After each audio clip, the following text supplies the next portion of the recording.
Listen carefully.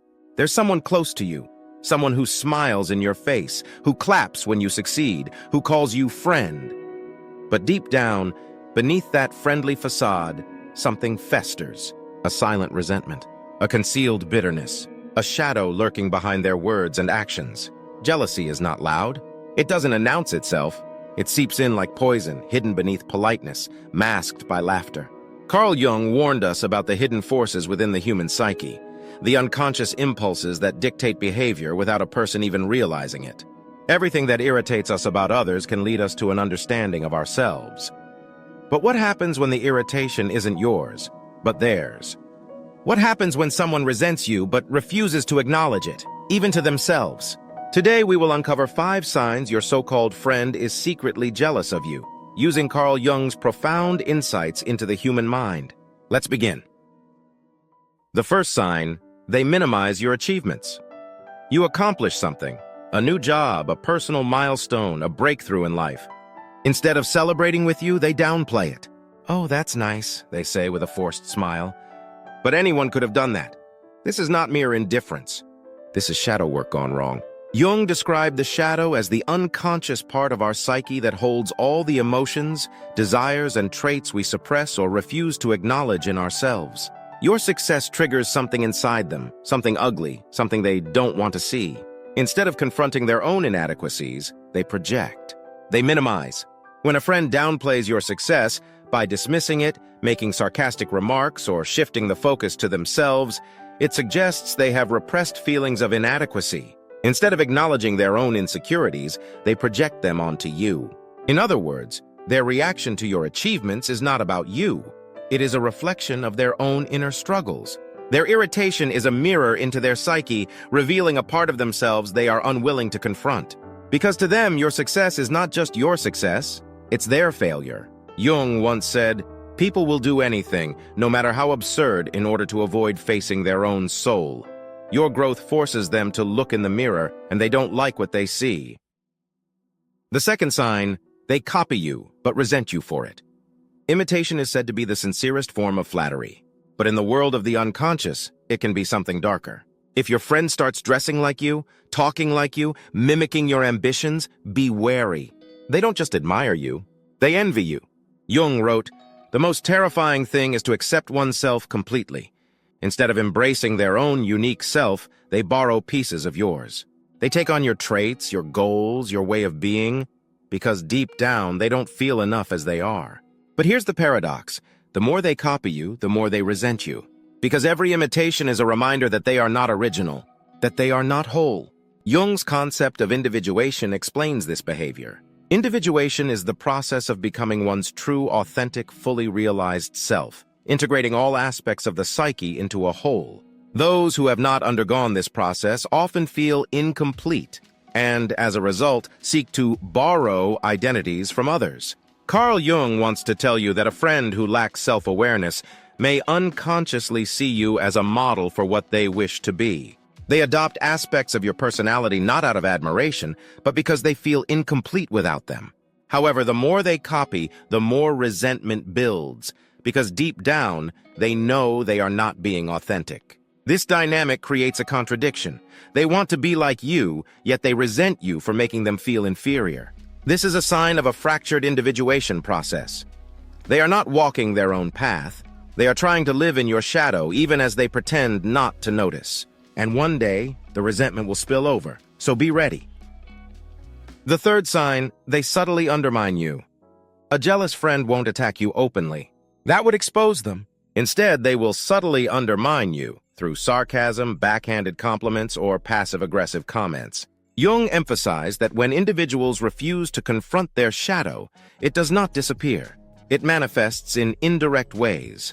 Since jealousy is socially unacceptable, it often disguises itself as concern, advice, or humor. A little backhanded compliment like, "You're lucky everything comes easy to you," or "Are you sure you can handle this?" or "Wow, you're really confident. I wish I had your level of overconfidence." These statements contain underlying resentment, revealing their true feelings while maintaining plausible deniability.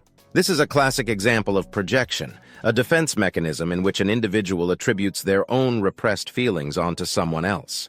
Jung warned, "Until you make the unconscious conscious, it will direct your life and you will call it fate." Your friend is not aware that their words are driven by their own unacknowledged insecurities. But their unconscious mind ensures their jealousy seeps out in ways they do not fully understand. They don't even realize what they're doing. Their shadow controls them. Their envy leaks out in ways they can't explain. Small betrayals, subtle jabs, quiet sabotage. It's never an obvious knife to the back. It's a slow, quiet erosion of support.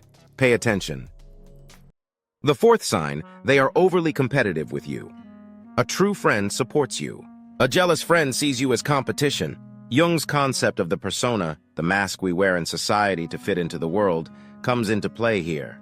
They may act like they're happy for you, but beneath the mask, they are measuring themselves against you. They perceive you as a rival rather than an ally.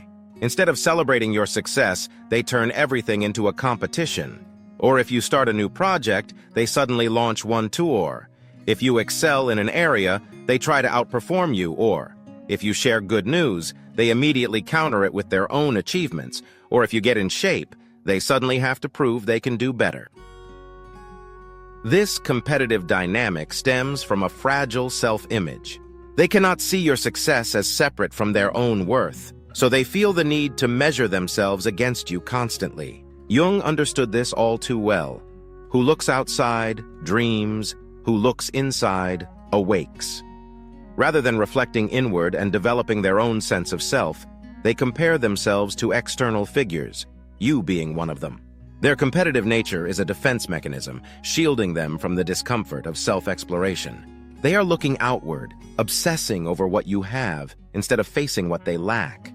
But competition in friendship is not friendship. It's war disguised as camaraderie.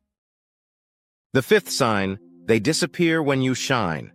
Watch what happens when you succeed. Do they celebrate with you, or do they suddenly become distant? A jealous friend struggles to witness your growth. When you are struggling, they are right there, offering advice, playing the wise supporter. But the moment you step into your power, they withdraw. Why? Because your success feels like an attack. It reminds them of their own stagnation. Jung put it plainly. Your visions will become clear only when you can look into your own heart. If your success triggers discomfort in them, it means they are struggling with something they refuse to acknowledge. Perhaps a fear of inadequacy, a sense of failure, or the realization that they have not been taking control of their own life. Rather than addressing these feelings, they withdraw. They create distance to avoid facing the truth about themselves. They don't want to look inside. They don't want to awaken. And so they vanish because your light exposes their shadow. And that is something they cannot bear. Now that you recognize these signs, the question is, what do you do about it? Carl Jung believed that facing the shadow, the hidden unconscious self, was the only way to true growth. But not everyone is willing to do that work. Jung's message was always very clear, that self-awareness is the key to liberation.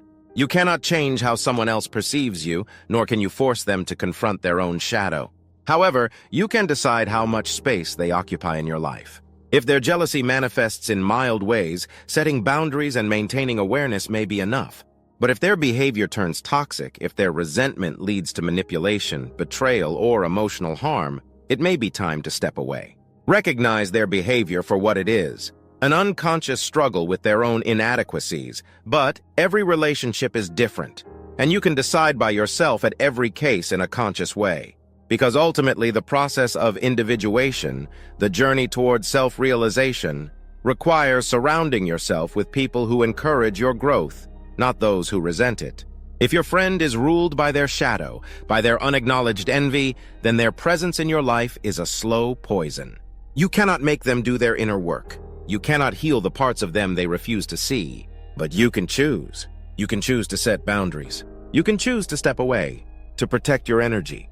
To surround yourself with those who celebrate you, not resent you. Because your light is meant to shine, and no shadow should ever dim it.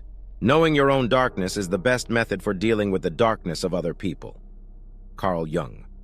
But do not let their shadow dim your light. Choose wisely.